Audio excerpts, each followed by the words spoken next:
graça e a paz de nosso Senhor Jesus Cristo seja com toda a Igreja Batista Boas Novas e com todas aquelas pessoas que nos prestigiam, nos acompanhando nos vídeos que são postados no canal da Igreja. Muito obrigado por sua participação, por seu envolvimento. Queridos, nós costumamos nas quartas-feiras estudar um livro da Bíblia, conforme o cronograma estabelecido há um bom tempo já na igreja, nos cultos que fazíamos presenciais nas quartas-feiras. Porém, o momento em que estamos vivendo tem nos trazido novos desafios.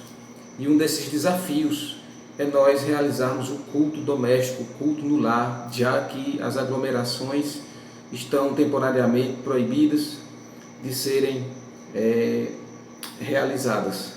Por esse motivo, eu gostaria de fazer um excurso bíblico nesta noite, junto com os irmãos, tratando exatamente deste tema, resgatando o culto no lar. A importância desse tema para os nossos dias é imprescindível. Nós estamos passando por um momento que nos instiga e nos desafia a mudarmos alguns dos nossos estilos de comportamento como adoradores do Senhor. E mais do que nunca, a igreja está sendo chamada para revisitar e valorizar as reuniões em família para adoração e culto a Deus.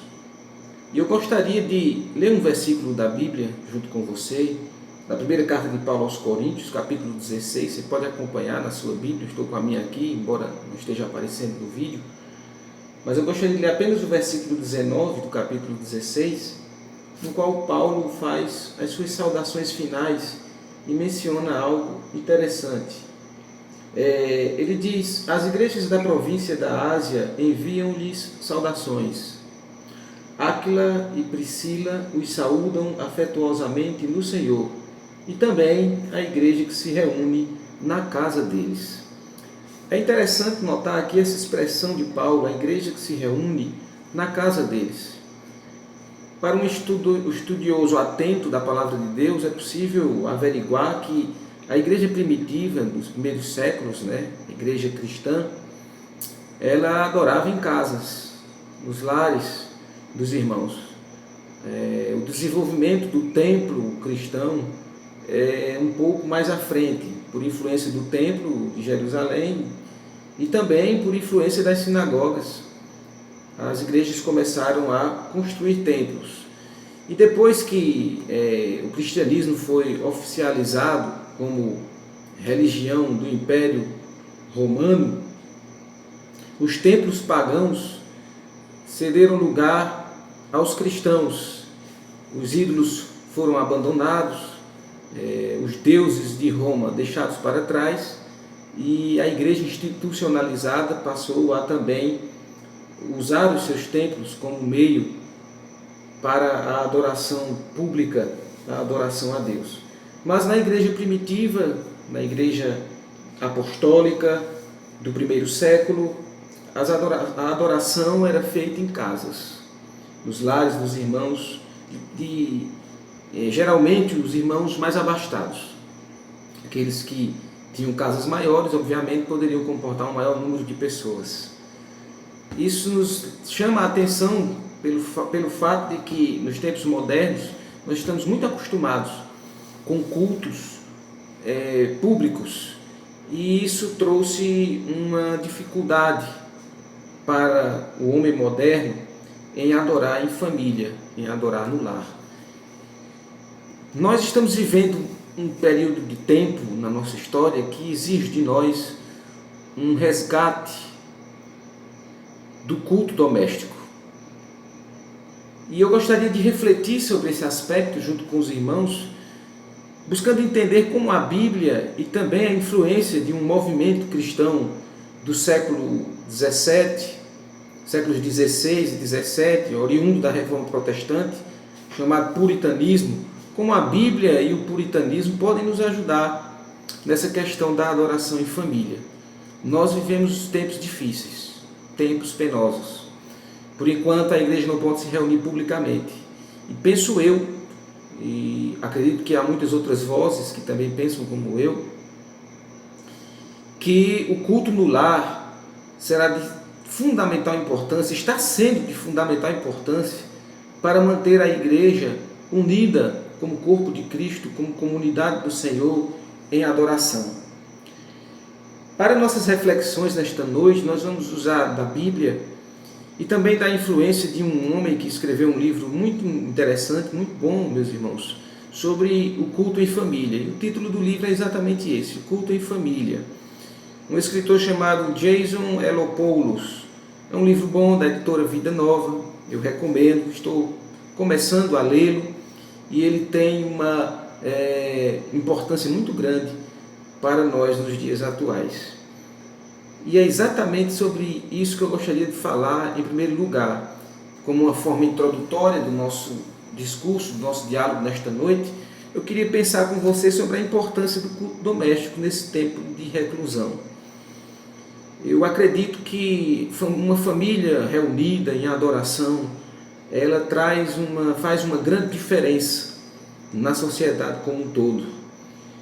A adoração, ela deve existir na vida da igreja em toda e qualquer circunstância que ela esteja vivenciando, que ela esteja passando. Sejam momentos difíceis, sejam momentos penosos, sejam momentos de tribulação, de perseguição, ou um momento como este que nós estamos vivendo, de reclusão, de quarentena, por causa da pandemia que assola o mundo inteiro e que levou as autoridades a tomar essa medida no intuito de contê-la. Neste caso, o culto doméstico ele é de suma importância, de fundamental importância.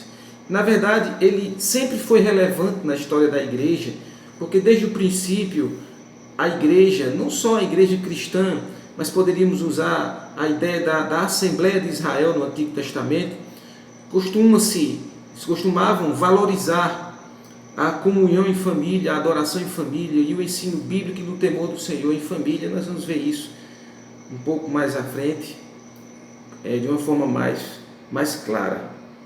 Então, é difícil você poder exemplificar ou dimensionar a importância do culto doméstico, do culto em família. Na verdade, esse culto em família, ou a reunião de um lar cristão na adoração a Deus, ele é tão importante, ou até mais importante, do que o culto público, o culto em comunidade. Porque o culto público em comunidade é um reflexo de famílias, é um composto de muitas famílias reunidas adorando como igreja, como corpo de Cristo. Se essas famílias tiverem o costume, o hábito, o zelo de adorar no lar, em casa, em família, certamente esse fogo da adoração familiar vai com certeza incendiar o culto público, o culto em comunidade. Portanto, é muito importante nesses dias que nós estamos vivendo, nós valorizarmos o culto doméstico, o culto do lar. Como está sendo a sua reunião em família? O que vocês estão fazendo nos seus lares nesse tempo de reclusão?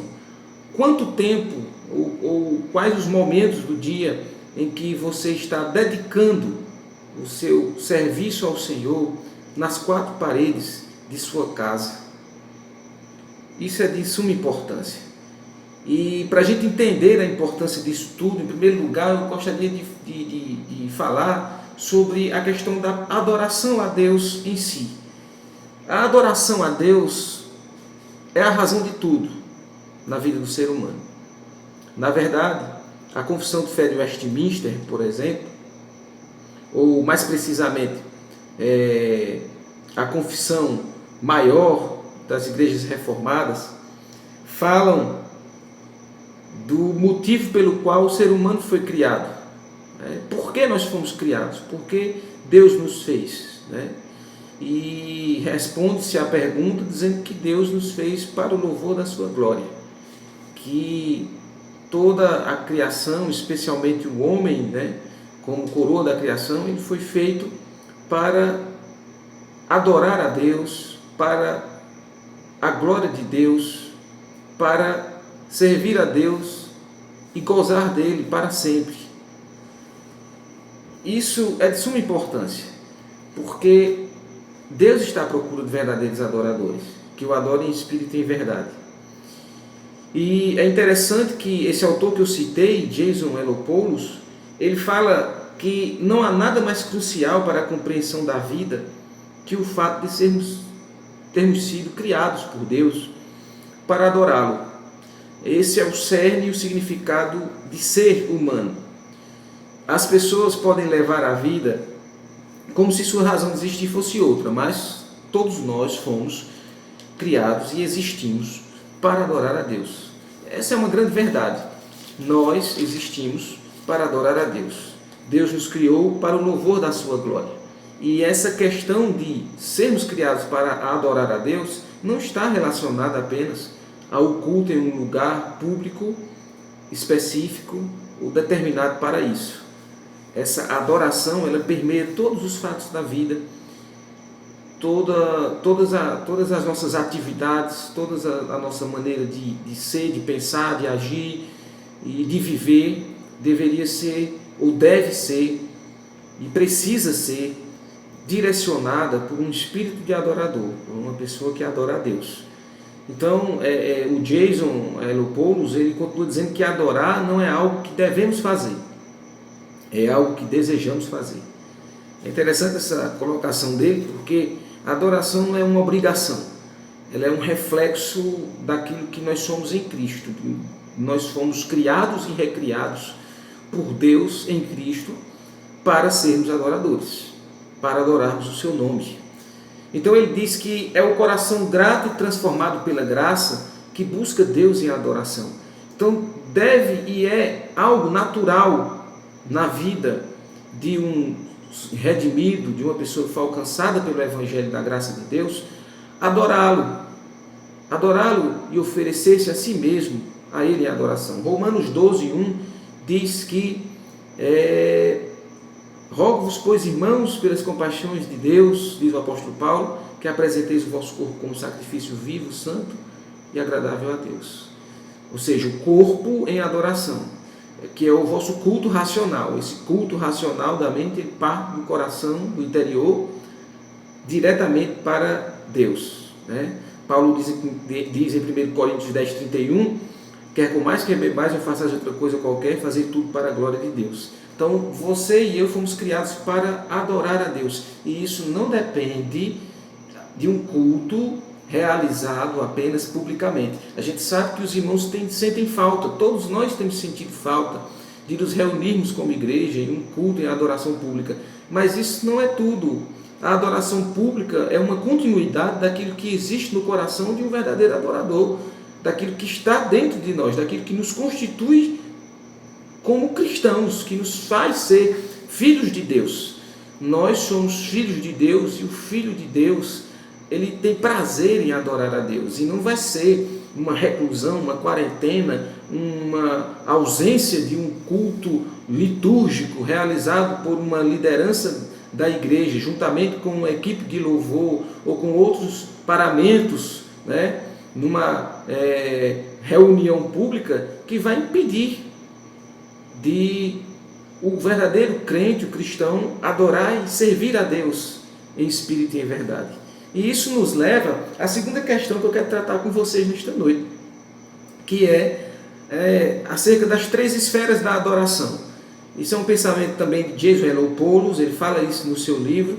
Eu achei muito interessante e gostaria de compartilhar com os irmãos nesse estudo desta noite. Ele fala de 3 esferas de adoração, e realmente essas esferas da adoração sempre existiram na igreja e elas existem. Ele fala da adoração particular, da adoração coletiva e da adoração em família. Isso é de suma importância, essas 3 esferas da adoração.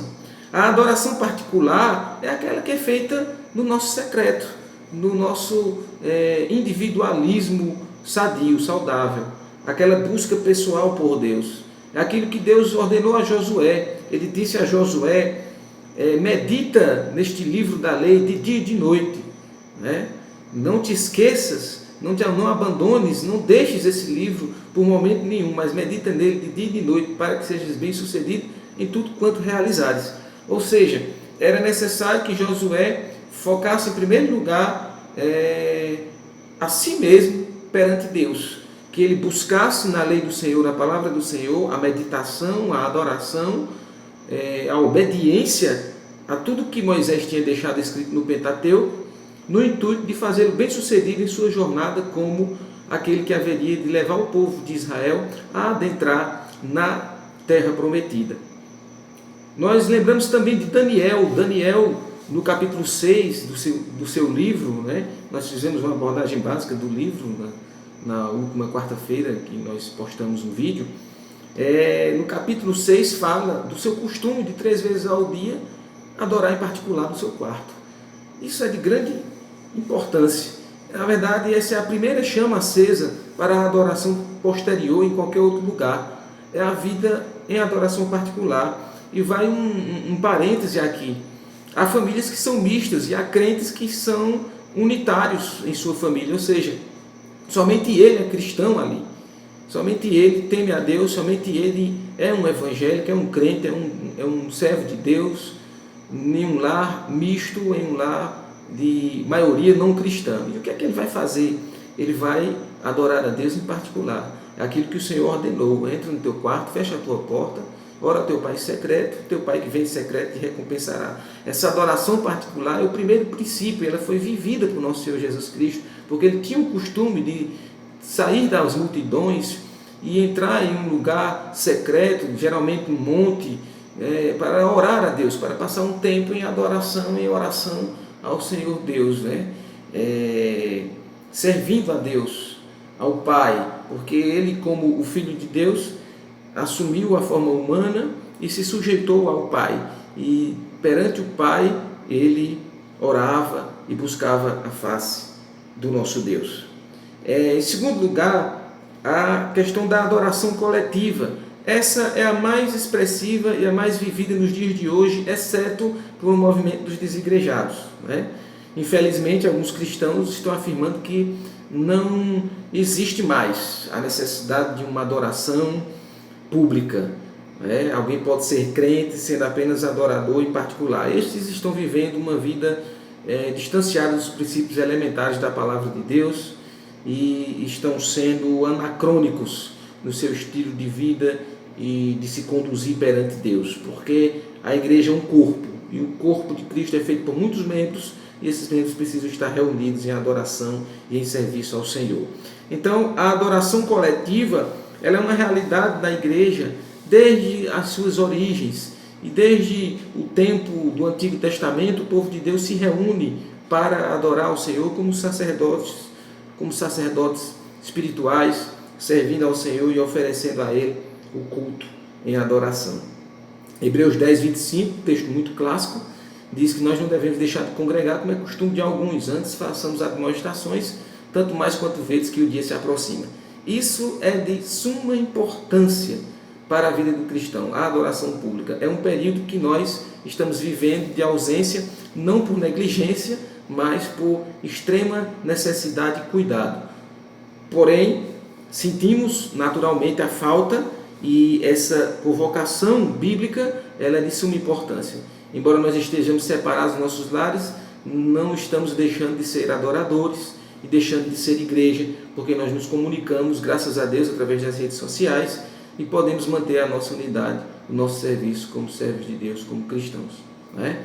Então a adoração coletiva ela é imprescindível também na vida do cristão. Mas há uma terceira esfera, né, que é a esfera da adoração em família, e essa lamentavelmente está quase que em extinção. Só viemos despertar um pouco mais para isso agora em virtude desses últimos acontecimentos. O culto doméstico não é uma realidade premente, contínua, constante na vida da igreja no século XXI. Poucas são as famílias que têm o costume de se assentar e adorar a Deus no interior dos seus lares, né? E isso é tão evidente que tem levado a igreja pós-moderna a criar muitos cultos. Há igrejas que têm cultos praticamente todos os dias da semana, o que dificulta e impossibilita a realização do culto doméstico. E agora, nessa situação invertida que estamos vivendo, o culto doméstico está sendo o nosso refúgio para a nossa continuidade como igreja do Senhor, como vida cristã. E é exatamente esse o ponto que eu quero focar mais nesse estudo, a adoração em família, né? Eu apontei no início a questão da importância do puritanismo e gostaria de falar um pouco sobre isso. O puritanismo foi um movimento de grande influência na época da Reforma Protestante. Iniciou-se no final do século XVI e se intensificou mais no século XVII, especialmente na Inglaterra. Ele é de origem inglesa. E o puritanismo, ele é uma chave muito importante para nós aprendermos o que é o culto no lar, porque era típico dos puritanos adorarem a Deus em família. Por exemplo, há um exemplo de uma cidade inglesa chamada Kidderminster, no século XVII, que era uma cidade que estava praticamente alienada do serviço e da adoração a Deus. Para aquela cidade foi enviado o pastor puritano Richard Baxter, e Richard Baxter foi usado tremendamente por Deus para discipular, evangelizar, pregar a palavra de Deus para aquela cidade. Kidderminster era uma cidade pequena, ela tinha cerca de 800 casas e 2.000 habitantes. E Richard Baxter criou uma estratégia de pregação e de discipulado e ensino bíblico nos lares. Ele visitava as casas dos seus fiéis, pregava a palavra de Deus para eles e costumava instruí-los na sã doutrina do Evangelho. Baxter, ele foi um instrumento de Deus naquela cidade e conseguiu conquistar muitas almas, muitas vidas chegaram à fé salvadora naquela cidade. Quando Baxter chegou ali, ele dizia que ali só havia ignorantes, as pessoas eram rudes e dadas a muita farra, eram farristas, não tinham o hábito de adorar a Deus em um lugar, em um templo, e muito menos em suas próprias casas. Poucas famílias cristãs faziam o culto no lar, mas o Senhor abençoou a pregação da palavra de Baxter e ele conseguiu alcançar muitas vidas e muitas famílias vieram à fé salvadora. E uma das maiores transformações ocorridas na cidade, além da salvação pessoal de muitas vidas, foi o avivamento. Veio o avivamento sobre aquela cidade, um grande despertamento religioso, e esse despertamento religioso trouxe a propagação do culto em família. Muitas famílias começaram a adorar a Deus em seus lares e a chama se espalhou por toda aquela cidade. Baxter chega a testemunhar dizendo que quando eu cheguei aqui pela primeira vez, havia uma família por rua que adorava a Deus. Quando eu fui embora, em algumas ruas, não havia nenhuma família que não o fizesse. Então veja, como o avivamento, o despertamento levou as pessoas a se tornarem verdadeiras adoradoras. As famílias não se contentavam em adorar apenas no templo. Disse que nesse tempo e lugar, de manhã as famílias iam ao culto coletivo no templo, mas à noite se reuniam em seus lares e cantavam hinos, e estudavam as escrituras, e era possível ouvir os pais de família, as mães de família, louvando a Deus em alta voz e adorando em suas casas, envolvidas pelo Espírito Santo, pela comunhão cristã, pela comunhão uns com os outros e pelo desejo de estarem sempre servindo a Deus. Nós temos na nossa igreja orado por avivamento, por despertamento, para que Deus cure a igreja de muitas mazelas, e às vezes nós não dimensionamos a importância do culto doméstico nesse avivamento. Esse avivamento vai depender também de nossa busca pessoal e de nossa busca como família em nossos lares, porque uma crise grande começou no mundo e nós não sabemos as dimensões que ela pode atingir. E todo avivamento genuíno, ele é precedido por crise. ou por crises, no plural. Basta você analisar a história da igreja que você vai perceber, e dentro da própria palavra de Deus, que antes houve problemas, dificuldades, perseguições, crises, dificuldades de ordem interior, levando o povo ao quebrantamento e ao arrependimento para adorar e servir a Deus. Então,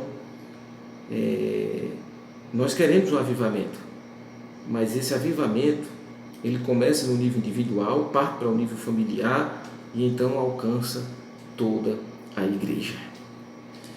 Até agora você pode se perguntar, muito bem, os puritanos tinham isso, eles viveram isso, eles foram bênçãos do Senhor na sua época.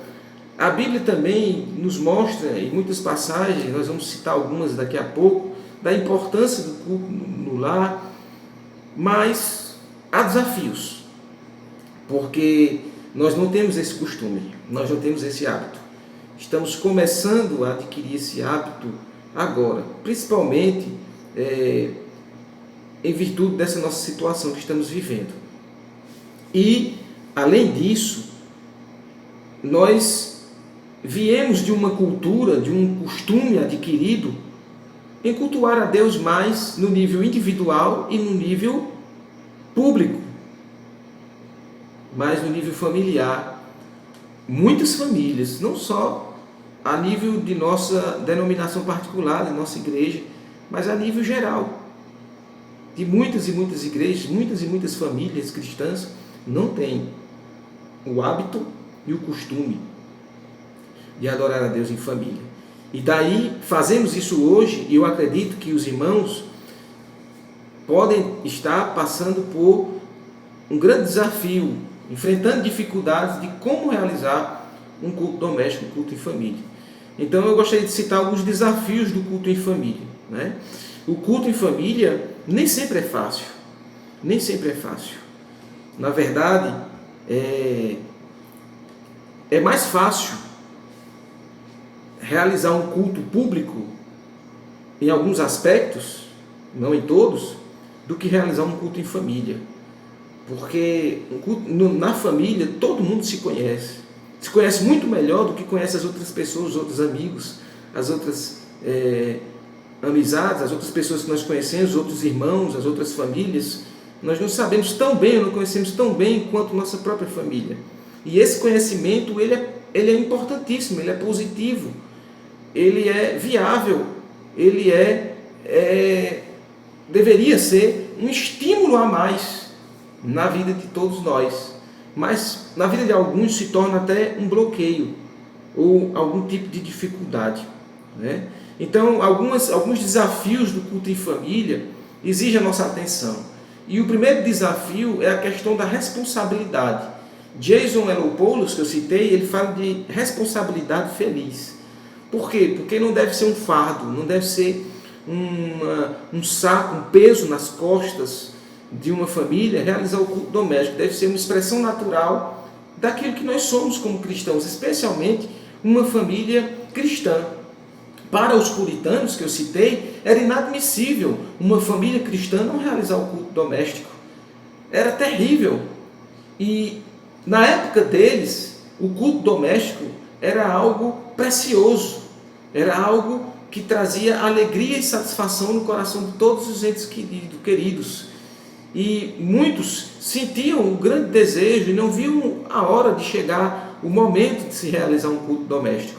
E hoje em dia, nesse mundo tecnológico que nós vivemos, onde a televisão, as redes sociais são um empecilho muitas vezes para a nossa adoração em família, nós somos desafiados, grandemente desafiados, porque muitos conseguem passar meia hora, 1 hora, 2 horas em frente a uma televisão, mas não conseguem passar 10, 15, 20 minutos em adoração em família, compartilhando das coisas de Deus e da palavra de Deus. Daí a responsabilidade feliz. E de quem é essa responsabilidade? Essa responsabilidade, em primeiro lugar, é do chefe de família, é do pai. Agora vai uma palavra para vocês, pais, para vocês, homens do lar, cabeças do lar. São vocês, sou eu, somos nós que devemos chamar as nossas esposas, os nossos filhos, à adoração comunitária, à adoração, melhor dizendo, familiar, em conjunto uns com os outros. A responsabilidade é nossa. desperte para isso. Se o lar não tem a presença de um homem, de um cabeça, lamentavelmente, então é papel da mãe chamar os filhos para a adoração em conjunto. Então a união dos pais, o marido, a esposa, juntamente com os filhos, é que deve realizar e produzir o culto no lar. Mas o cabeça da casa, o chefe do lar, que é o sacerdote principal, ele deve, literalmente, convocar a sua família para a adoração em conjunto. Um outro desafio é acostumar-se, é tornar um hábito saudável e prazeroso. Quando algo se torna hábito, aquilo se torna algo automático na nossa vida. A gente vai e faz livremente e é condicionado por nossa própria inclinação do coração a realizar aquele momento de um culto doméstico. Então, a princípio, pode parecer travoso, dificultoso, né? As coisas podem não fluir tão bem no momento daquele culto em família, aquele culto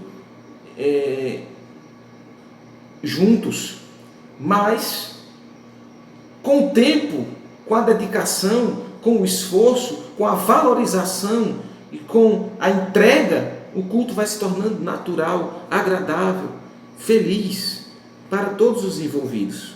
Então é preciso que nós nos acostumemos a isso, a realizarmos o culto doméstico. Jonathan Edwards, que também foi um puritano e avivalista, ele disse: toda família cristã deveria se comportar como se fosse uma pequena igreja. Lindo isso. De fato, a família, ela é a base da igreja.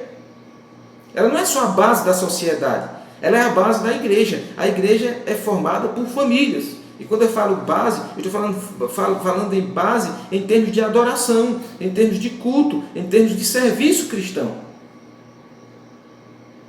Por quê? Porque à medida que a minha adoração particular, devocional, pessoal, é uma chama, e a minha adoração em família é contagiada por essa chama, naturalmente, quando nós voltarmos ao culto público, o culto será incendiado pela presença de pessoas que sabem como adorar em conjunto. Além do desafio de nós nos acostumarmos, há o desafio da presença de filhos, ou dos filhos pequenos. Quem tem filho pequeno sabe da dificuldade que é realizar um culto doméstico e cativar a atenção deles, ou mantê-los atenciosos, ou presentes, ou dedicados ali àquele momento de reunião, onde nós adoramos, louvamos a Deus, oramos, lemos, meditamos na palavra. Quando a família toda, ela é uma família composta por pessoas de maior idade, é mais fácil, mas com crianças é mais difícil. Mas a Bíblia diz que nós devemos ensinar o nosso filho no caminho que deve seguir.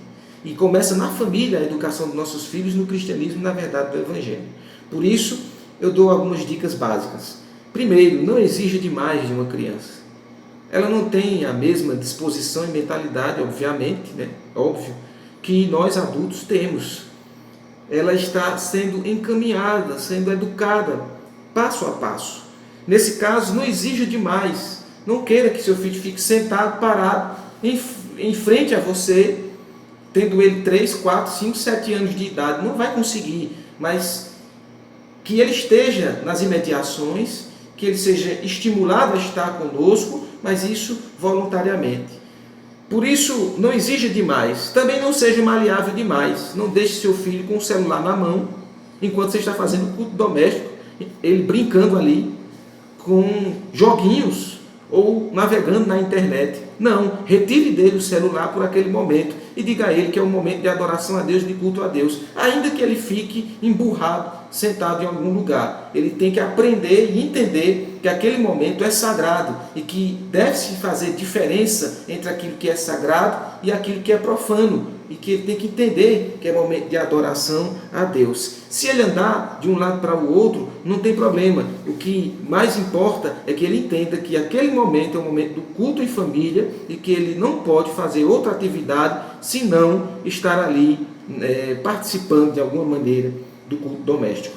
Tenha paciência, criança realmente tira a paciência, seja paciente, ele vai aprender passo a passo. À medida que for se tornando um hábito, um costume na sua casa, realizar o culto doméstico, ele vai perceber que aquilo é algo natural, vai se tornando algo natural e que é importante para a família e que, portanto, é importante para ele também.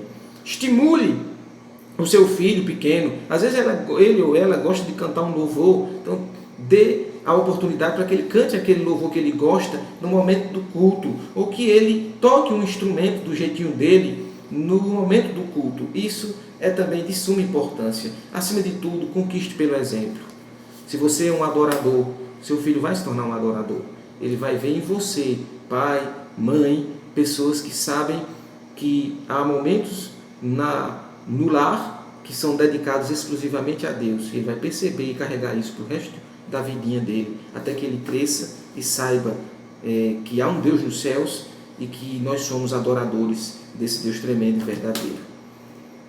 E, por fim, há o desafio da realização do culto em família em si.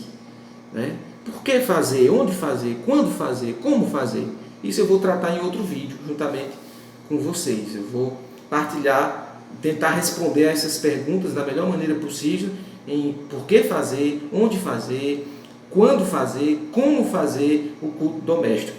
No próximo vídeo a gente vai estar tratando disso. Mas antes de terminar este vídeo, eu gostaria de partilhar com os irmãos sobre por que o puritanismo importa em nossa busca pelo aperfeiçoamento no culto doméstico. Né? Eu citei algumas coisas dos puritanos, mas eu gostaria de reenfatizar que o culto no lar é também uma herança puritana. Há um escritor chamado Errol Hulse, que escreveu um livro chamado Quem Foram os Puritanos, e ele fala que a maneira puritana da vida no lar era baseada em manter a ordem, a cortesia e a adoração familiar. Então, o puritanismo valorizava muito a adoração no lar, o culto no lar. A adoração familiar, diz ele, era vista como uma tarefa vital diária e ocorreu todas as manhãs e noites. As crianças foram criadas no temor do Senhor. Então, veja que há uma importância muito grande da adoração em família.